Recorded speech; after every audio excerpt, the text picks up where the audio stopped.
তাহলে সবকিছু অবৈধ করে দিতে হবে, বিগত সরকারের সমস্ত কিছুকে অবৈধ ঘোষণা করতে হবে। বিস্ফোরক দাবি করলেন ইশরাক হোসেন। দেশ জুড়ে তীব্র বিতর্ক। সম্প্রতি ইশরাক হোসেন একটি বিতর্কিত বক্তব্যে বলেন, আমার মেয়র পদের রায় যদি অবৈধ হয় তাহলে আগের সরকারের সব সিদ্ধান্তই অবৈধ হওয়া উচিত। তিনি আরও দাবি করেন, বর্তমান অন্তর্বর্তীকালীন সরকারের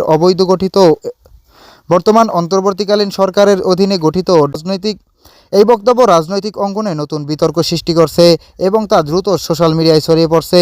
বিতর্ক ও বিশ্লেষণ আলাদা আলাদা সদস্য। এক পক্ষের দাবি ইশরাকের রাজনৈতিক চাপ তৈরি করার কৌশল, ফলে বিষয়টি এখন আইনি ও রাজনৈতিক দুই দিক থেকেই সমালোচনার কেন্দ্রে। আইনের প্রশ্ন।